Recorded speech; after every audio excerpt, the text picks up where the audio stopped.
मित्रों, आज की कहानी बहुत ही ज्ञानवर्धक कहानी है। इस कहानी को जो रोज़ एक बार सुन लेगा, इस कहानी से सुनने मात्र से ही उसके घर के परिवार की सारी दुख दरिद्रता दूर हो जाएगी और उसके जीवन में कभी कोई दुख आएगा ही नहीं। और अगर इस कहानी में जो बातें सीखने को मिलेगी, उस बातों का जिस घर में पालन होगा, उस घर में तो जान लो सोने पे सुहागा हो गया। चलिए दोस्तों, कहानी सुनो करते हैं और कहानी से हमें क्या ज्ञान प्राप्त होता है उसका पालन करते हैं। सभी मित्रों का इस कहानी के चैनल पर बहुत बहुत स्वागत व अभिनंदन है। दोस्तों, भद्र देश में अरब अश्वपति नाम का एक राजा रहता था। उनकी 2 संतानें, उनकी कोई भी संतान नहीं थी। संतान पाने के लिए राजा प्रतिदिन मंत्रों के उच्चारण के साथ 1 लाख आहुतियाँ देता था। वह सिलसिला 18 वर्षों तक जारी रहा। इसी तरह से वह 18 साल तक ऐसी पूजा करता रहा। एक दिन उनके इस यज्ञ और तप से प्रसन्न होकर सावित्री देवी प्रकट हुई और उन्हें संतान के रूप में एक रूपवान, गुणवान और एक तेजस्वी कन्या होने का वरदान दिया। सावित्री देवी के वरदान देने से राजा को पुत्री हुई, जिस वजह से उन्होंने अपनी बेटी का नाम भी सावित्री रखा। सावित्री बड़ी ही रूपवान थी। महल के आंगन में खेलते खेलते कब वो बड़ी हो गई, राजा को इसका पता ही नहीं चला। सावित्री की शादी की उम्र होने पर राजा को बहुत चिंता सताने लगी। राजा को अपनी रूपवान कन्या के लिए कोई योग्य वर नहीं मिल रहा था। इस वजह से उन्होंने अपनी पुत्री से खुद अपने लिए वर तलाशने के लिए कहा। अपने पिता की बात सुनकर सावित्री ने खुद ही अपने लिए वर ढूंढना शुरू कर दिया। एक दिन सावित्री तपोवन में जा रही थी। वहाँ उसने सत्यवान नाम के सुंदर युवक को देखा। सत्यवान एक राजकुमार था जो फाल्व देश के राजा दामित्रसेन का इकलौता पुत्र था। जब सावित्री ने उसके जंगल में रहने की वजह पूछी तो सत्यवान के पिता राजा देवमुत्रसेन ने बताया कि वह अंधे हो गए हैं और इसी वजह से उनसे उनका राज्य छीन लिया गया है। अब वह अपने परिवार के साथ इसी जंगल में रहते। सावित्री ने राजकुमार सत्यवान और उसके पिता देवमुत्रसेन के बारे में अपने पिता को बताया और इच्छा जाहिर की कि वो राजकुमार सत्यवान से शादी करना चाहती। राजा अश्वपत बेटी को दिए वचन को पूरा करने के लिए तपोवन जंगल गए। वहां पहुंचकर राजा ने देवमुत्रसेन से मुलाकात की और उन्हें उनके पुत्र सत्यवान के लिए अपनी बेटी सावित्री से विवाह करने का प्रस्ताव दिया। राजा अश्वपत की बात सुनकर राजा देवमुत्रसेन ने बड़े ही निराश मन से कहा, हे राजन, मुझे आपका प्रस्ताव मंजूर है। मेरा पुत्र सत्यवान, गुणवान, धर्मात्मा और बलवान है, लेकिन ऋषिराज नारद ने मुझे बताया है कि यह अल्प आयु का है, जिसकी अगले वर्ष अमावस्या के दिन मृत्यु हो जाएगी। इसीलिए मैं आपसे और आपकी पुत्री से विनती करता हूँ कि आप किसी और युवक से अपनी पुत्री की शादी करवा दीजिए। राजा देवमुत्रसेन की यह बात सुनकर राजा अश्वपत और उनकी बेटी सावित्री काफ़ी निराश हुए। लेकिन सावित्री ने कहा कि एक आर्य समाज की स्त्री होने के नाते वो अपने मन में सिर्फ एक ही युवक को पति के रूप में देख सकती है। राजकुमार सत्यवान के अलावा अब वो किसी अन्य युवक से विवाह नहीं कर सकती है। सावित्री के जिद के सामने राजा अश्वपत और राजा देवमुत्रसेन को झुकना पड़ा। अगले ही दिन राजकुमारी सावित्री और राजकुमार सत्यवान का विवाह बड़े ही धूमधाम से कर दिया गया। सावित्री रूपवान तो थी, लेकिन वह सर्वगुण संपन्न भी थी। ससुराल पहुँचते ही वह तन मन से अपनी पति सत्यवान और सास ससुर की सेवा करने में लग गई।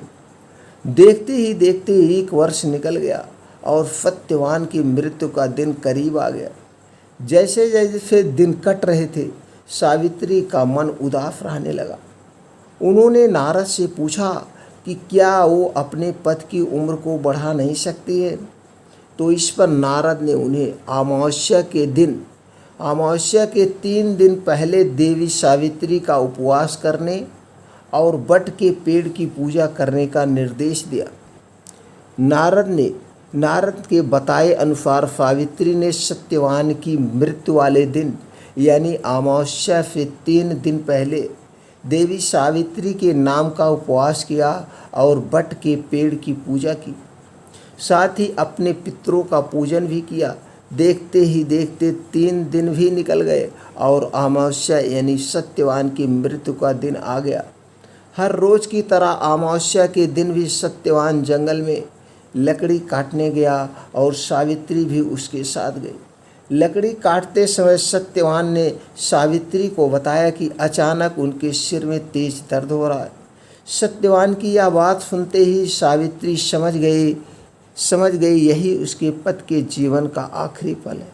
वो जमीन पर एक बट के पेड़ के नीचे बैठ गई और सत्यवान का सिर अपने गोद में रखकर सहलाने लगी। अगले कुछ ही क्षण में सावित्री के सामने यमराज खड़े थे और वह सत्यवान के प्राण को अपने साथ लेकर जाने लगी।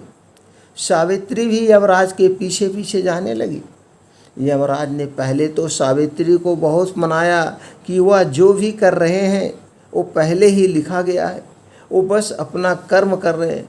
लेकिन सावित्री ने यमराज की बात नहीं सुनी और वह उनके पीछे पीछे चलती रही। सावित्री की इस निष्ठा और पति के लिए उसका त्याग देखकर यमराज काफ़ी प्रसन्न हुए और उन्होंने सावित्री को वरदान मांगने के लिए कहा। यमराज की बात सुनकर सावित्री ने कहा, हे यमराज, मेरे सास ससुर अंधे हैं, आप उनकी आँखों की रोशनी वापस करने का वरदान दीजिए। यमराज ने कहा, ठीक है, ऐसा ही होगा। जाओ, अब घर जाओ, तुम्हारे सास ससुर अब अंधे नहीं रहे, वह देख सकते हैं और तुम्हें देखकर बहुत खुश होंगे।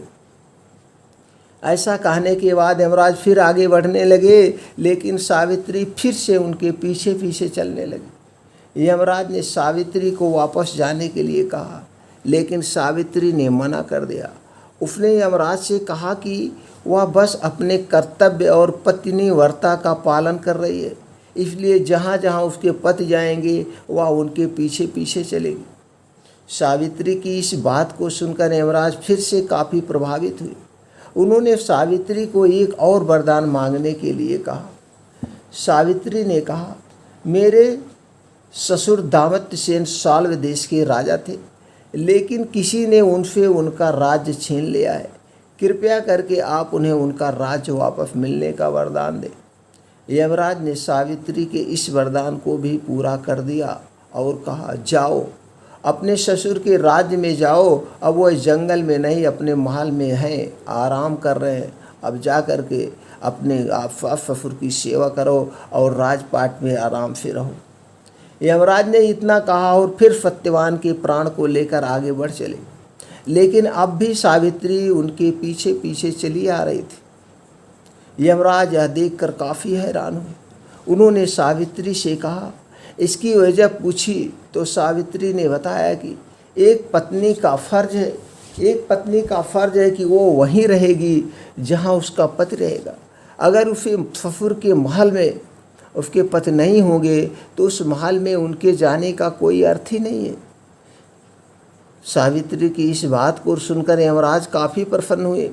उन्होंने सावित्री से कहा, हे पुत्री, तुम न सिर्फ रूपवान और गुणवान हो, बल्कि एक पतिव्रता भी हो। मैं तुम्हारे इन्हीं गुणों से काफ़ी प्रसन्न हूँ। तुम मुझसे तीसरा वरदान भी मांग सकती हो।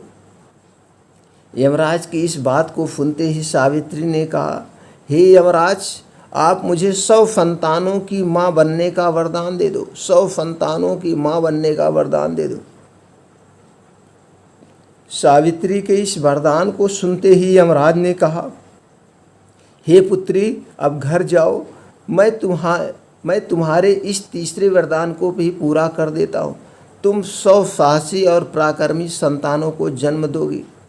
यमराज के इस वरदान को सुनकर सावित्री ने कहा, हे यमराज, मैं एक हिंदू नारी हूँ और आर्य कुल की जन्मी हूँ, इसलिए मेरे जीवन में सिर्फ एक ही पति होंगे और वो है सत्यवान।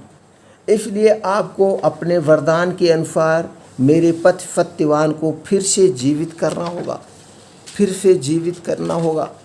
सावित्री की इस बात को सुनकर यमराज और भी ज़्यादा प्रभावित हुए और उन्होंने सत्यवान के प्राण को वापस छोड़ने का वरदान दिया और सावित्री से कहा, हे पुत्री, तुम अब वापस उसी वट के पेड़ के नीचे जाओ जहाँ पर तुम्हारे पति का शरीर पड़ा है। मैंने सत्यवान के प्राण को छोड़ दिया और तुम दोनों को 100 संतानों के साथ ही अखंड सौभाग्यवती होने का वरदान भी दिया है। यमराज की बातों को सुनकर सावित्री ने उनसे विदा ली और वापस उस बट के पेड़ के पास पहुंची जहां पर उनके पति का शरीर पड़ा था। जब वह सत्यवान के करीब पहुंची तो उसने देखा कि उसका पति वापस से जिंदा हो गया है। दोनों जल्दी जल्दी जंगल से बाहर निकले और राजा दौमित्रसेन के साल विदेश पहुँचे। वहाँ पहुंचकर सावित्री ने देखा कि अब उसके ससुर को उनका राज्य फिर से मिल गया है और उनकी आंखों की रोशनी भी वापस आ गई। तभी से हर साल ज्येष्ठ मास की अमावस्या की अमावस्या के दिन वट सावित्री व्रत को मनाया जाने लगा। इस दिन पूरे विधि विधान से वट के पेड़ की पूजा अर्चना की जाती है और सुहागिन महिलाएं अपने पति की लंबी उम्र की कामना करती हैं। दोस्तों, इस कहानी से हमें क्या सीख मिलती है? निष्ठा, श्रद्धा और लगन से वट सावित्री व्रत करने वाली सुहागिन महिलाएं अपने पति पर आने वाली हर बाधाओं को, हर संकट को टाल सकती हैं।